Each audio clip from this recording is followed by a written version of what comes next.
At this point comes a philosopher by the name of Parmenides, the most influential of the Pre-Socratics. He refused to think of the world as a rushing river.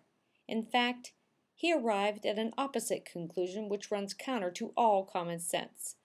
Like Heraclitus, Parmenides of course saw a world full of constant motion and change on all sides, things coming into being and passing away and changing places.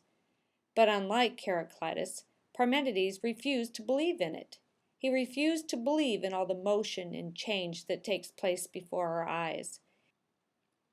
And so he would make a bizarre and perplexing conclusion: a world without any movement, a universe which actually never changes at all.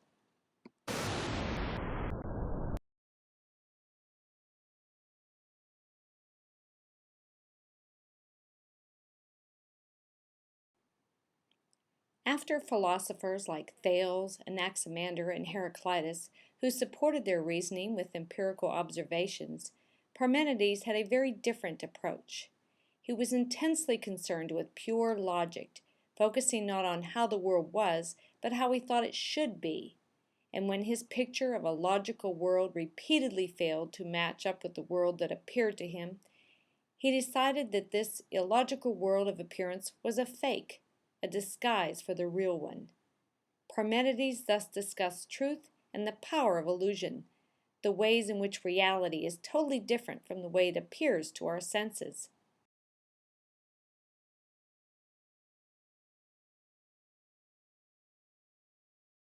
His long masterpiece of philosophy, now lost to time, was divided into two main sections.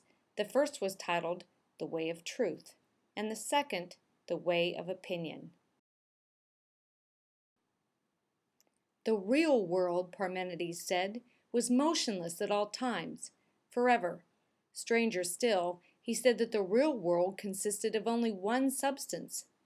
The distinction between all the different elements and materials in the world we see is just illusion, like all movement and change. In the invisible, real world, there are no differences or boundaries within the one homogeneous substance, and there is nothing which changes in it either. It is one thing with one uniform quality, suspended, motionless, finite, spherical. How did Parmenides arrive at the conclusion of such a world? By deducing that everything about the visible world is illogical and therefore doesn't exist. Firstly, Parmenides believed that change, whether it is generation, destruction, or motion, is a logical impossibility. These changes, he reasoned, would require some unoccupied space, but Parmenides believed that empty space was illogical and impossible. Real nature never had a void or gap, and therefore there is nowhere from which things may come into being, and nowhere into which they may pass away. If things cannot shift around, and there is no room for motion, all motion and change must be an illusion. Furthermore, if all of this is true, and there is no empty space, all points of the universe must be in contact with one another, and that is why Parmenides does not believe in a differentiation of substance. There is no space for the path of the elements. Fire, air, water, and earth are, in reality, one and the same.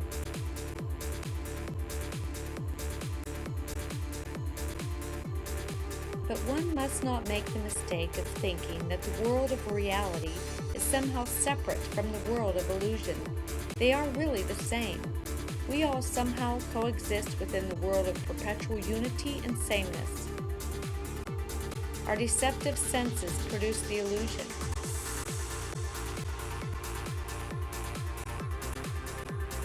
Out of the true homogeneous blend, our senses envision false images, the perception of separate shapes and varying qualities, such as color, sound, tone, and texture.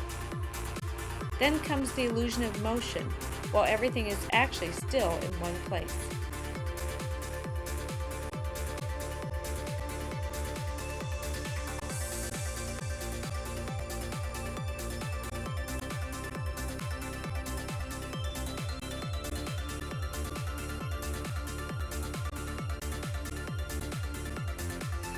The philosophy of Parmenides gained prominence among the Greeks.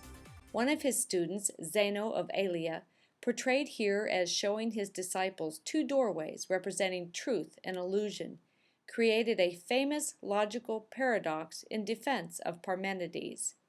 It involves the strong and fleet-footed Greek hero Achilles and a tortoise. Achilles and a tortoise engage in a foot race. Achilles gives the tortoise a head start, and when it has gone a certain distance, he then runs to catch up with it. But look at the space between them. To cross it, Achilles must first get to the halfway point. Then to cross the remainder of the distance, he must get to the halfway point of that.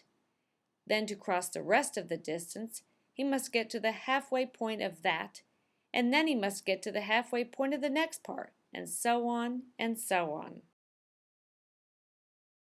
In our world of appearances, Achilles will of course outrun the tortoise, but Zeno argues that this is illogical and impossible, since Achilles would really have to cross an infinite number of points in space in order to win the race. The tortoise's failure has supposedly disproved our universe. So we have profoundly different philosophies. Heraclitus teaches eternal change, and Parmenides eternal sameness. It is hard to believe that these two views could ever be reconciled, but Plato, in fact, did just that.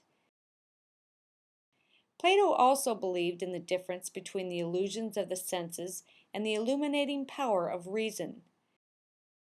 The world of our perceptions is a screen for the real, perfect, and changeless world, which, Plato believed, consists of completely perfect, distinct geometric forms.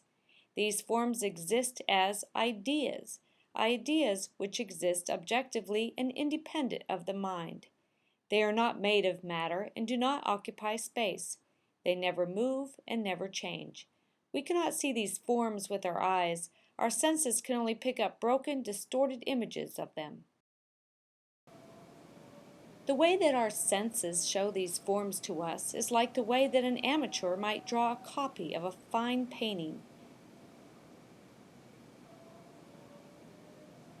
The crude, hasty sketch lacks all the clarity and detail of the original.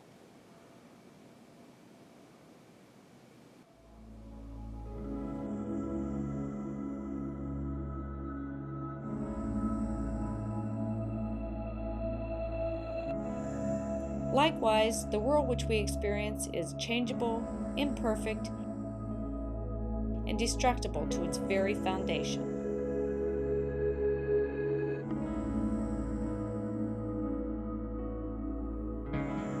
In his fusion of the philosophies of Parmenides and Heraclitus, Plato added an attractive hope that eventually someone who attained pure reason might be able to turn his mind fully away from a world of impermanence into another which was perfect, in some sense even heavenly.